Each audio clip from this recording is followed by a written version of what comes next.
उत्तर प्रदेश के बाहुबली नेता हरिशंकर तिवारी का मंगलवार शाम निधन हो गया। गोरखपुर स्थित अपने आवास पर उन्होंने अंतिम सांस ली। जानकारी के मुताबिक हरिशंकर तिवारी पिछले 3 सालों से बीमार थे। दिल की बीमारी समेत कई रोगों से ग्रस्त थे। हरिशंकर तिवारी राज्य में कल्याण सिंह, राम प्रकाश गुप्ता, राजनाथ सिंह, मायावती और मुलायम सिंह यादव की सरकार में 1997 से लेकर 2007 तक लगातार मंत्री रहे। पूर्वांचल की राजनीति में कभी खासा दबदबा रखने वाले हरिशंकर तिवारी से वीरेंद्र प्रताप शाही की अदावत जग जाहिर है। 1980 के दशक में पहले दोनों के बीच वर्चस्व की लड़ाई में गैंगवार होता था, जिसने बाद में ठाकुर बनाम ब्राह्मण का रंग ले लिया। 70 के दशक में देश में जेपी आंदोलन चल रहा था। जेपी आंदोलन से देश के तमाम छात्र नेता जुड़े थे। इसी आंदोलन से उस समय गोरखपुर यूनिवर्सिटी के 2 छात्र नेता भी जुड़ गए।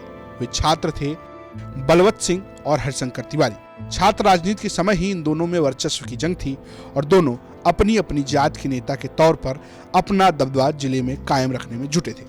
गोरखपुर यूनिवर्सिटी में ही बलवंत सिंह की मुलाकात वीरेंद्र प्रताप शाही नामक एक छात्र नेता से हुई थी और दोनों के बीच खूब जमने लगी, क्योंकि दोनों ठाकुर थे और जिले में ठाकुरों का वर्चस्व कायम रखने के मिशन में जुटे थे। मगर हरिशंकर तिवारी को ठाकुरों का वर्चस्व खलता था। जिले में दबदबा करने के क्रम में हरिशंकर तिवारी और वीरेंद्र प्रताप शाही दोनों अपने अपने गैंग बना लिए। रेलवे के ठेके समेत सरकारी कामों को पाने की होड़ में दोनों के बीच वर्चस्व की जंग शुरू हो गई। गोरखपुर मंडल के आने वाले 4 जिलों में लगभग हर दिन कहीं ना कहीं हरिशंकर तिवारी और वीरेंद्र शाही गैंग के बीच गैंगवार शुरू हो गई थी। आए दिन गोलियों की तड़तड़ाहट से गोरखपुर मंडल गूंज उठता था। छात्र नेता रविंद्र सिंह भी वीरेंद्र प्रताप शाही का तरासा था। वीरेंद्र सिंह बाद में लखनऊ विश्वविद्यालय के अध्यक्ष बने। इसके बाद 1978 में जनता पार्टी से विधायक बन गए। कुछ दिनों बाद ही गोरखपुर रेलवे स्टेशन पर उनकी हत्या कर दी गई। विधायक वीरेंद्र सिंह के अंगरक्षक की गोली से जो हमलावर मारा गया वो गाजीपुर का कोई तिवारी निकला। इसके बाद ठाकुरों के गुट ने वीरेंद्र प्रताप शाही को अपना नेता मान लिया और उन्हें शेरे पूर्वांचल कहा जाने लगा। हरिशंकर तिवारी और वीरेंद्र प्रताप शाही दोनों ही एक विधानसभा क्षेत्र चिल्लू पार के रहने वाले थे। साल 1980 में महाराजगंज के लक्ष्मीपुर विधानसभा सीट पर उपचुनाव हुए और इसमें वीरेंद्र प्रताप शाही निर्दलीय लड़े और जीत हासिल की। 5 साल बाद 85 में फिर चुनाव जीतकर वीरेंद्र प्रताप सिंह ने राजनीति में अपनी पकड़ मजबूत कर ली।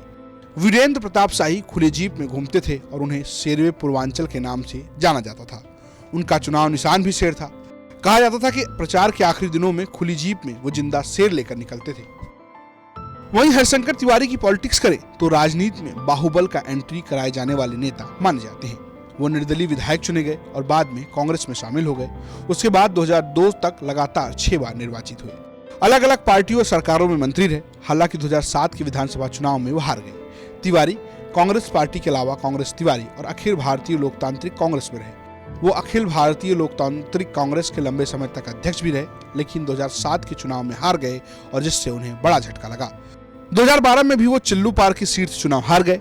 हालांकि बाद में सीट से उनके बेटे विनय तिवारी विधायक बने, जो आज भी सपा में विधायक हैं। लेकिन हरिशंकर तिवारी के निधन के बाद शायद ही किसी को रुतबा हासिल होगा।